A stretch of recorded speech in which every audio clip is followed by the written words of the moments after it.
that through cultural diplomacy, we have hope. And that's the hope for me, is at least a wish for all of us to try not to misunderstand each other. Because I think this is really what we can elaborate through cultural diplomacy. Now, as I understand, we have limited times here. I would like to say that obviously so far we have heard amazing ideas and experiences about cultural diplomacy mainly on bilateral level. And I originally been a diplomat of cultural diplomacy on bilateral level, representing my country all over the world. But actually what I'm going to talk about that here in my capacity as the president of the General Conference, meaning talking on behalf of an organization which has got 195 members right now, I would like really to elaborate the idea of cultural diplomacy on a multi-cultural level, and not only representing one culture or talking about the dialogue between two cultures or two countries, but really to see what does it mean when we are talking about multilateral diplomacy. And if you allow me, I know there will be an interview which is more about the activities. I really would like to represent, although this is beautiful, this is my flag, the Hungarian, but this time I'm using this flag, which is the UN flag, because what I'm going to do now in my time, in the first part, it's really sort of representing the ideas of UNESCO, which is a great UN organization, which is an organization through which in the mandates of education, culture, sciences, and communication, we are really together from 195 countries in order to build peace and security in the world. I know these are big words, but we all believe in that. And we have got some results as well, and this is what I'm going to talk about today. But I have to tell you, Your Excellencies and ladies and gentlemen, that in any direction we look today, of course, we are confronted with sensationalist news full of fearful statistics and dire warnings predicting great crises that at times appear to be beyond any remedy. The political and social transformations in the world are sometimes threatening. But global climate change is confronting us with a number of possible scenarios, worst of which include catastrophic changes to the human living habitat.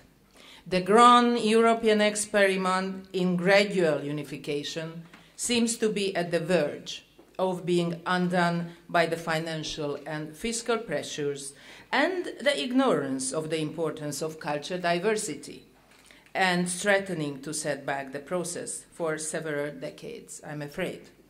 Time and again, we see the emergence and re-emergence of violent conflict in the areas where the people are already suffering from the debilitating effects of poverty, lack of access to basic health and educational services. With such dismal headlines forming our perception of the state of the world, it is easy to lose hope in the ability of humankind to solve the global problems that are of its own making. But UNESCO, the organization erected on the ashes of the devastating world wars, is often regarded as the beacon of peace. Peace based on international solidarity of humankind. I have traveled in my capacity as the president of the General Conference to the places where UNESCO's message of peace is most urgently needed. To meet and mingle with not only the high government officials, but the people from all over walks of life, ordinary citizens with tremendous insight into the problems and issues that confront their societies. And it is through my conversations with these people that I have come to realize another fundamental meaning of UNESCO. And this is really the hope I just talked about. UNESCO inspires hope within millions of people who are committed to the idea and the practice of culture of peace. And actually, culture of peace is a concept of one of the former Director Generals, Mr. Mayor from Spain. It is our fundamental duty to make sure that the hope vested by so many people in the organization is transformed into reality. One of the key functions of the organization is to set global standards in areas that fall within its unique mandate. And these are the instruments through which we are building peace and security. These are the areas, of course, of education, sciences, culture, communication. And it is really a laboratory of global cooperation on issues that concern all human beings and issues that don't recognize national boundaries. At the standards that UNESCO establishes in the preservation of our tangible and intangible cultural heritage, in gender equality, in access to quality education, in universal norms of bioethics, and in many other areas, are agreed upon by all members. And by extension, in a way, by all the peoples of the world. This, dear friends, is an incredible achievement of humanity, to be able to come together under the roof, namely of UNESCO, and to set aside their differences and to elaborate universal norms and principles that will contribute to the common well-being. And actually, I have to tell you, whoever came to UNESCO and did some work with us knows exactly that we sit there for days, for weeks, until we can really elaborate a text which is acceptable for everybody. Once a standard-setting instrument, may it be a declaration or a convention, is adopted, UNESCO has no coercive power to ensure the adherence of the member states to their own decisions. We simply have no police power, of course, to enforce the agreements and declarations, but we do have the power of consensus. And the power behind the success of UNESCO's standard-setting instruments on the global level, influencing the policies and practices of member states, is really the power of consensus. UNESCO should be rightfully credited for its role in preserving culture and cultural diversity as the endless source of human interaction and exchange. I always say that UNESCO is a house in which we celebrate cultural diversity. That's why we are there, to celebrate each other, to look at each other, and to be inspired from each other. As early as in 1954, UNESCO elaborated the Convention on the Protection of Cultural Property in the event of armed conflict. It is, of course, difficult to determine how many precious and invaluable sites have been spared destruction during an armed conflict. But we do know and feel the horror when we fail to protect such sites, as we did when the Taliban destroyed the Buddhas in Bamiyan, or when we really recently saw the religious extremists attack the sacred tombs and mausoleums in the fabled city of Timbuktu in Mali, which was an intellectual and spiritual capital and a center for Islam throughout Africa in the 15th and 16th century. The fact that such instances of barbarism are considered crimes against all of humanity and result in immediate action by the international community is largely due to the efforts of UNESCO to set standards and promote principles of cultural heritage preservation. A monumental project overseen by UNESCO to rebuild to the original design the old bridge in the city of Mostar, which was destroyed during the Bosnian War, the ongoing international efforts to reconstruct the destroyed Buddhas of Bamiyan, which I just mentioned, and the recent establishment by UNESCO of the Special Fund for the Restoration and Preservation efforts in Mali are examples of multilateral cultural diplomacy in action. But of course, the list of the normative instruments continues. Of course, for example, very important conventions I would like to mention here to you are the prohibiting and preventing of illicit import, export, and transfer of cultural property. This is a convention from 1970. Another one from 1972 is the protection of the world cultural and natural heritage, or the protection of the underwater cultural heritage, or the safeguarding of the intangible cultural heritage, and the protection and promotion of the diversity of cultural expressions. Now, the main point is that all these conventions are adopted by the member states, and the member states are in a way forced to work according to these adopted conventions.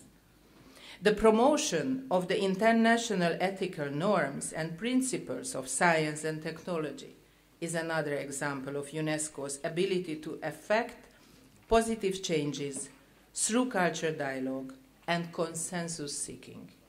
The Universal Declaration on Bioethics and Human Rights, adopted by the General Conference in 2005, is a pioneering instrument that elaborates a universal framework that should govern the practice and application of medical and biological sciences in every country.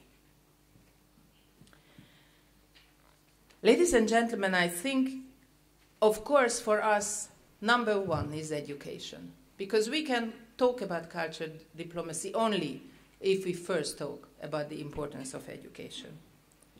And we are very happy that really the leading political figures in the world are hoping to work together with UNESCO. Ban Ki-moon has just recently presented his new priority in his second term, and it's called Education First. And this project is led by UNESCO. But I just would like to go back to Malala. 3 days ago, we set up the Malala International Fund with the government of Pakistan.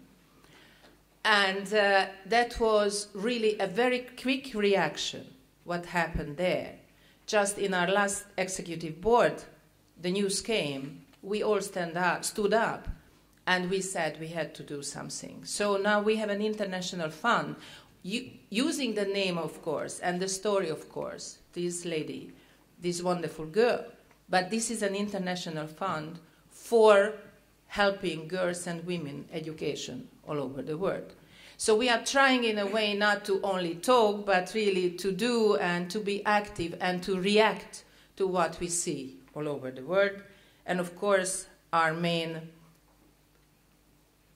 strength is really that we are all representing the whole world there in this house and in the field offices and in the network of the UNESCO's chairs, working together with universities all over the world. And the field offices are, of course, representing regional problems and are connected to the main headquarters. As I'm cutting, I just cut now 10 pages, so I'm coming to the end, of course, because I would like to talk about something which is very dear to my heart. As a European, as a Hungarian, as someone who really and truly has been a Jeanne d'Arc for cultural diplomacy, I really believe that, of course, we have got all kinds of diverse identities. We have our cultural identity based on our country, on our nation. And me as a Hungarian, I'm very happy that I'm coming from a culture which is open and also inspiring. We are there somewhere in the middle of Europe, and we are happy. The pressure is too great on politicians to focus inwardly and to cater to the nationalist and protectionist impulses, especially in the difficult economic times. I'm sure that you all read that Jeffrey Sellers at the University of Southern California wrote about a stronger territorial attachment at the local level and away from the sense of global citizenship. But I personally, Your Excellencies, dear friends, I really believe that we need to open up to the cultural influences from the non-Western world and to adopt those concepts and ideas that have a universal appeal. A mingling and cross-fertilization of ideas representing different cultures can only benefit the humanity.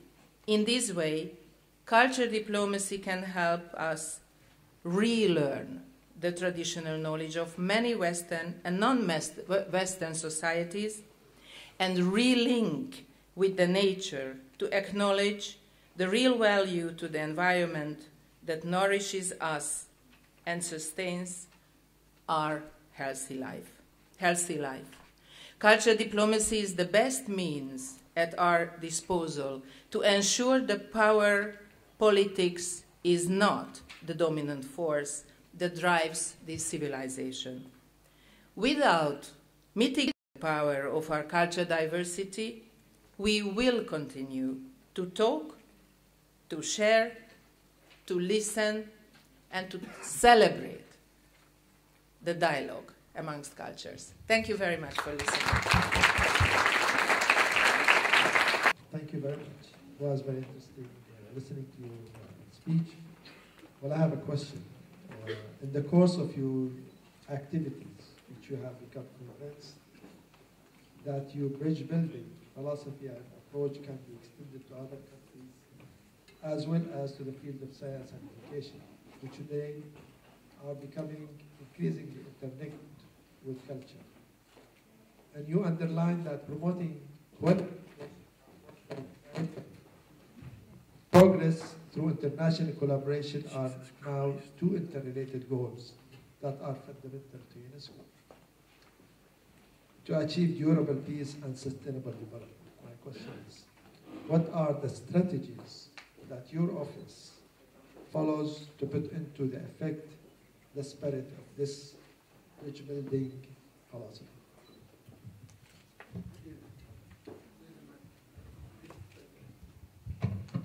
Thank you very much, Excellency. First of all, I feel very honored that I'm sitting here with so wonderful people, and actually I would like to ask questions because, of course, originally I'm a journalist, and I think this is the driving force in my whole life, that I'm really interested in all of you. And I think this is somehow probably what made me so open, I would say, towards other cultures. I truly believe that everything starts inside. As the Buddhists would say, peace starts with a smile. But a real cultural dialogue starts inside of every human being. Because if we are not interested in others, then of course, I always say, we can't wait or we can't hope that the others will be interested in us. So I think we, first of all, really have to build a kind of harmony and interest inside our own personality. And I think probably this is the most difficult starting point. And here comes the important role of education. I was just touching, because I really cut it. I mean, I said probably 1/3 of the speech, but so I was just jumping from one topic to another. But I really think that first, that is why it's so important education. And in UNESCO, I have to tell you, obviously, UNESCO is much more important in the developing world than, let's say, in Europe or in the Western world. We know that. Wherever I go, I have just come from your region, ambassador from Oman, and I was in the Gulf countries, and I really felt the interest and the will of all these countries working together with UNESCO. Why? Because they would like to know and be inspired, and also they would like to show their own ways. But in a way, these are beautiful examples of the intercultural dialogue, and in a very positive and active way, because for example, this region of the world is building up their own protection of cultural heritage and using the instruments of UNESCO. And this is not so obvious anymore in Europe because, you know, we do our everyday life and we really don't think enough about how important this whole concept what UNESCO was based here after 1945 can be still in different parts of the world. So I truly believe that that kind of dialogue, this kind of culture bridge building is the only hope for all of us, because if we close ourselves into our own, I would say, buggy envelope, I would say, or just in our own culture or just in our regional culture, there will be a point when it will be not enough. And I always say that I very often, as a European, feel that other parts people living in other parts of the world are much more prepared from us than we are prepared from them. And I think this really starts with education, an education system which is open and which from the very early age teaches understanding, tolerance, openness, the concept of really celebration, the diversity, and not being afraid of otherness, but using this a kind of source of inspiration and using this a kind of inspiration for our own life. I think this is a method which of course is very important and can be reached in UNESCO through our conventions and through our all kind of working activities. And that is why I talked quite a lot about the importance of consensus. Because we know in Security Council people are voting. I am absolutely not for voting. I have to tell you I'm fighting against voting in UNESCO, because what does that mean? There are, let's say, in Executive Board 58 countries, or in the General Conference 195. If we are voting, it means half of the words say yes, half of the word doesn't say yes. Now what does it mean? It doesn't mean anything. Everyone just do whatever has been doing so far.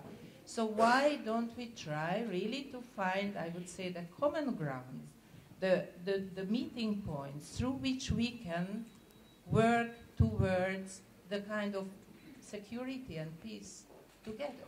And I'm sure we can, because in a way, if you really go deep down, you will find these meeting points. But it's much more difficult than just to vote. So I think UNESCO is not Security Council and should not be Security Council. UNESCO is an organization where we have to find a common ground through which we can work together. And we were talking, a minister of a culture of Spain was talking about really art and culture in that sense.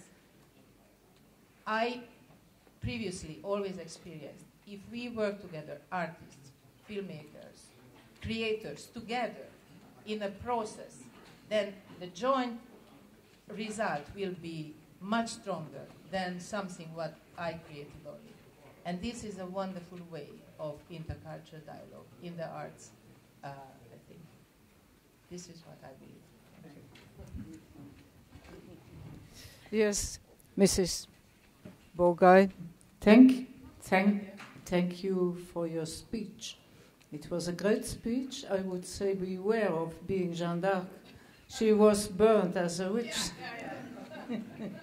But you mentioned Europe and the pluralism of cultures in Europe. Do you think it is still ongoing, or do you think it is rather in a critical period? As some European political leaders declared very officially, multiculti is finished, as we have a big debate between integration versus assimilation. What do you think of the situation in Europe for the moment? Thank you very much. Excellency, I think that first of all, we have to see that notions of multiculturalism, liberalism, whatever, notions mean different things in different parts of the world. So, I have to tell you, we talk about, we call a word, and we totally think about different in Morocco or in Hungary or in Europe or in Africa. So, what does it mean multiculti? Or I know what it means in Europe, and I know what they think, who they say, things like that. I think, and probably that's the next step towards the end, what you just mentioned, Jeanne d'Arc had. But I truly believe that the real roots of the problem here in Europe and in the European Union is that many people thought that it can be an organization based on economic values. And we see it doesn't work because if we don't think about who we are, what we think, what is our culture, what are our roots, how do we behave, because culture is not theater and music and books, but culture is our culture, our languages, our way of thinking, our way of behavior, our way of dressing and whatever. And if we don't accept that we are different, but we all want to be the same because of some reason, it just won't help. It can go until a point and then it will blow up. So I very much feel myself, of course, a European. And I have to tell you, as coming from behind the Iron Curtain, and I have to tell you that our visit here in Berlin is a very strong visit because my husband, who probably will help me not to get to the end of the life of Jeanne d'Arc, was here in DDR the very last time, 35 years ago. So we didn't come to Berlin, we came to East Berlin. We know what does it mean, East Berlin and West Berlin, and we went through what does it mean to have a wall between family members. So for us, with that kind of background, I think it's very important that we feel European, because we were dreaming about sort of joining the club of the West, that was part of our life. So I feel totally at home in my European values, and I don't want to see that the kind of ideas what created the European Union and what really created a base for peace here in Europe. And I'm very proud that European Union got the Nobel Prize for Peace, because after all, we've been living in peace. We've been living with difficulties, but we've been living in peace, not like our parents or grandparents had to live in Europe. So I very much believe in that, and I very much believe in these values. But I would very much urge everybody that it can't be eliminated, that we have our own cultural identities. And if we don't take it into account of any kind of collaborations, let them be political or economic, it just won't work. And I think this again, is very related to the world of UNESCO, the family of UNESCO, where we have to be openly, in a way, understandingly approaching each other. And I think that would help also in the European Union. I'm not a politician in the European Union, and I probably don't know enough about that, but I truly believe that that was a big mistake, that for many years they didn't take it into account, that the cultural traditions are different here. Thank you very much. I understand that we have to keep you here for 1 week in order to ask all our questions, because we benefit a lot from your wide experience. Yes, but I'm warned also because we are very much behind the time. I have a short question. We spoke mostly of the role of the cultural diplomacy in the conflict-free areas. But in the conflict zones, of course, there is a lack of the role of the cultural diplomacy. What do you think prevents the cultural diplomacy to play this role in the conflict zones? And what measures could be taken to overcome it? wonderful question, I would like to say. I'm in a hurry, I'm sorry, only because I have to go to the Bundestag, because as you know, Germany is giving the most money to UNESCO. So that's a very important meeting for our future. But I have to tell you, actually cultural diplomacy really matters in conflict zones. Because really, this is how I see, for example, our life in the European Union. I remember working before the time, for example, when Hungary entered European Union. It was all about a kind of preparation period. But since we are now in the European Union, normally, we should be just part of this club, of this circle of countries, and having, in a way, a normal flow of cultural exchanges. So for that, you really don't need anymore the kind of cultural diplomacy. I think cultural diplomacy as part of one of the soft powers, because of course cultural diplomacy is just one part of soft powers, and we have got different exercises using soft power and not the hardcore power. But in the conflict zones, this is really where cultural diplomacy can help. Now in UNESCO, just take different so-called electoral groups. In UNESCO, who we may not know, we have got so-called 6 electoral groups, like in the UN. Now these 6 groups, you see, were defined after the Second World War. It doesn't make too big sense at the moment because, for example, Group 2 is the former Soviet bloc. So that's Group 2, where I belong. Now, for example, we have got 21 countries in the post-Soviet, Yugoslav, Central European part, right? So that's an electoral group. We have got countries which are in war with each other. They wouldn't talk to each other. So when I was the president of my group, I told them, sit next to each other. You are at UNESCO. This is the place which was set up you to talk. So I think cultural diplomacy really is, in a way, or was set up in order to work in conflict resolution or conflict solution or even conflict prevention.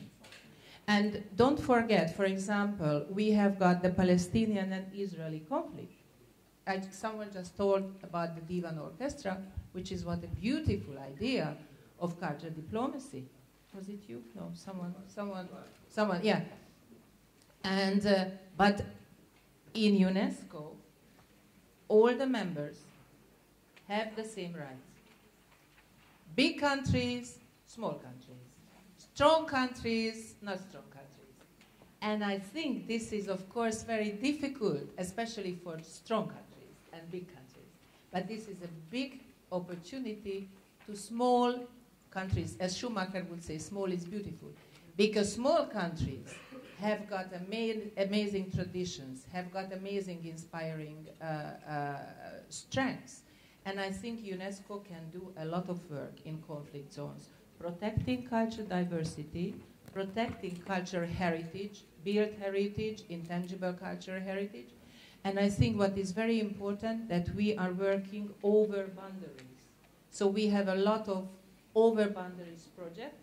Very often, for example, countries can get the UNESCO protection in World Heritage if they work together. And very often in conflict zones, Cambodia, Thailand, they have to work together in order to be able to work with UNESCO to get the protection. So I very much see the importance of UNESCO much more in conflict zones, because really if there is no conflict, then we can just enjoy the beauty of cultural exchanges. But where we really see the conflict, there we really have very strong work to do. And although it's difficult and it's a very long work, and I don't say that we all agree on the same way on everything, but at least we have to sit down. We have to sit in the same body. We have to sit in the committees, the commissions. We have to sit together in the executive board, or finally in the general conference, And we have to communicate, we have to talk, and we have to try to find a solution. So I very much believe in that. Thank you. Thank you very much. But let's first ask one of the speakers before we turn to the, perhaps this will be the last question to be asked from here. And then we will turn to the audience for one or two questions because we are very much behind our schedule. Yeah. Salam alaikum. Je vais parler en français pour apporter une petite touche de diversité culturelle dans notre magnifique réunion. Est-ce que vous me permettez? Oui. Alors, voilà, je voudrais d'abord vous féliciter, Présidente Katalina, pour votre excellent exposé. Et j'ai une question concernant, y a-t-il une contribution spécifique de l'expression artistique et culturelle des femmes dans la diplomatie culturelle? Et je voudrais aussi savoir, est-ce qu'il y a des circonstances dans lesquelles la diplomatie culturelle peut être nuisible ou peut entraver le processus de construction et de maintien de la paix? Merci beaucoup. Okay, it's okay. I'll translate for the audience. We thank you very much, Your Honor, Katalin Bogyay, for your wonderful talk.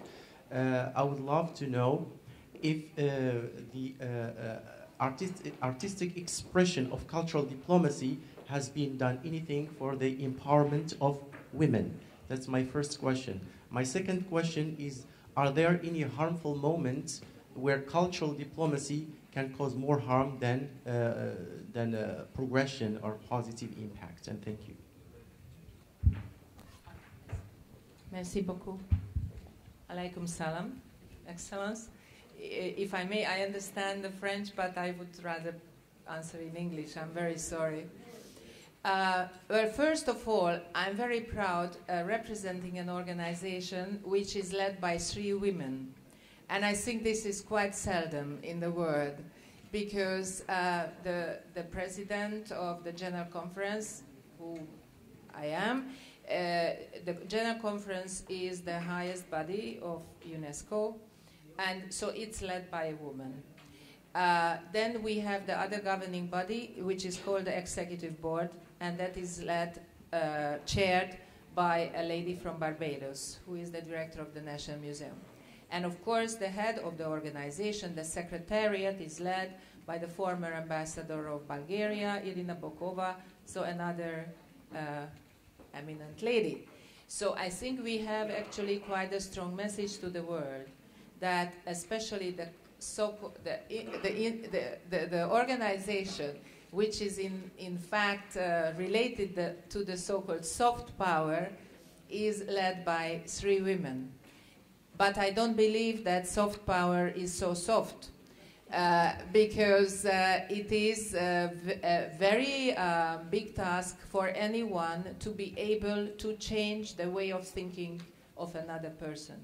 And actually, we have a wonderful wall in the Japanese garden in UNESCO. I call it, this is really the prayer wall in UNESCO.